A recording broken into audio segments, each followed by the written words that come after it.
Greetings viewers, Eric the Car Guy here, also known as ETCG1 when I post videos on this channel. And hey, if it is your birthday, I want to wish you a very special happy birthday. Today, I thought we'd dig around in my trunk and I'll show you the toolkit that I brought with me, or that I travel around with in my quote-unquote hot rod Fairmont. Now, I'm going to make a confession. This is the only vehicle I travel around with a toolkit. The rest of them I don't. Well, my truck I do, but that's mostly for other people, not my truck. This is how everything packs up and looks on the surface. I've got my grip mat, which I really like this thing. I also have a first aid kit that I picked up just for this one, and a couple of wood blocks, which you probably can see down in there. So I'm bringing those. But this, and the reason I got this, it's not like the best jack and jack stands, but it is a jack and jack stands all in one case. So instead of having these flopping around in the trunk, bumping around, making noise, I don't have to worry about that. I also brought a fender cover, which not only can be used to protect your fenders, but you can also lay on something like this. And as you can see, I've got everything strapped down to my full-size spare tire. This was actually on the car, but it had a little clearance issue, so I'm going to use it as a spare instead of one of my actual tires. But I have a full-size spare in case I need it, and it was really convenient to strap all this stuff down to it. In order to loosen this up, all I've got to do is push the release, and I can take this whole thing right on out of here. Beneath it, my tool bag. Now, I just got this tool bag. I absolutely flippin' love it. You would be amazed at how many tools are in this. In fact, I'm so inspired by it. I got this from Atlas. I'm so inspired by this, I'm going to do the first tool review I've done in a long time just on this. But this is extremely heavy. And like I said, I'll do a tool review on that and the tools that are in it. All my hand tools, screwdrivers, everything is all on that. And when the review becomes available, I'll link to it. Next, I have some spare antifreeze also in my Milwaukee tool bag. I've got quite a few additional things.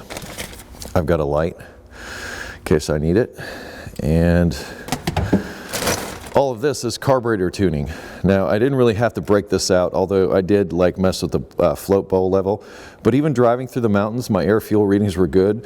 Really thankful to have an air fuel gauge on this car, because it really helps me keep an eye on what's happening with the engine and how it's burning. Funnel, some rags, my Milwaukee impact for taking off the wheels. That's the socket that I need for the wheels, which is 19 millimeter. I also have the socket for my struts, which the nut on the strut sometimes comes loose. I'm glad I had this because it did come a little bit loose and I had to tighten it down. It makes sort of a thumping noise when you go over bumps when it starts to get loose.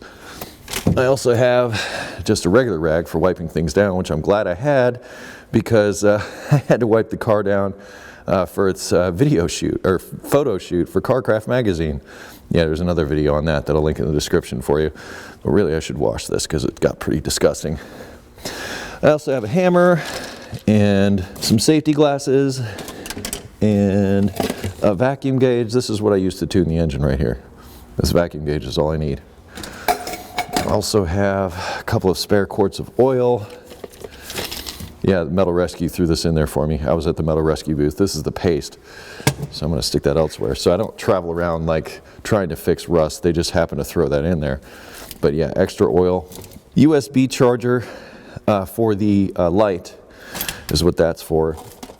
Extra carburetor gaskets, jet kit. So these are all the jets. If I needed to rejet the carburetor, I could have, but I didn't need to. This is also an accelerator pump tuning kit, which has all different size accelerator pumps and things in it. I just brought that for good measure. Not that I'd really be dialing in my accelerator pumps. Also power valves, but I think I've got that pretty much dialed in now too. So really some extraneous stuff that I didn't necessarily need. Now, not all of my sockets fit into the tool bag. So I've got some 1/2-inch sockets here that were separate in this. Some gloves, some WD-40, and another extra rag. Now, the one thing that's in here, there's some spare zip ties. I did not bring duct tape, and I kind of wished I had it. Well, maybe I do, maybe I don't, but you know, duct tape's one of those things that goes along with zip ties. that is the tools that I brought with me on my 1,500-mile trip with the Fairmont. And I will be driving this thing to more places. In fact, since I'm not doing meetups at the shop anymore, there's too many trucks and there were too many people last time. I couldn't accommodate everybody. I'm going to travel around to different car shows and things and meet you there. But I hope you had as much fun watching this video as I had making it, and I hope it might give you some ideas of some tools that you might bring with you in your hot rod or just your vehicle that may be prone to failure or whatnot. You know, you really have to think about the weight that you're carrying and the fuel economy that you're compromising in order to bring all these tools as compared to what you're actually able to fix. Like if your transmission goes out while you're driving down the road, you're not exactly going to be able to rebuild it on the side of the road because obviously you're going to need some parts. So that's something you have to consider. Aside from that, I'll put links in the description to additional stuff which you may find useful and interesting. Also a link to ericthecarguy.com, which is where I ask you to go if you have automotive questions. Be safe, have fun, stay dirty. I'll see you next time.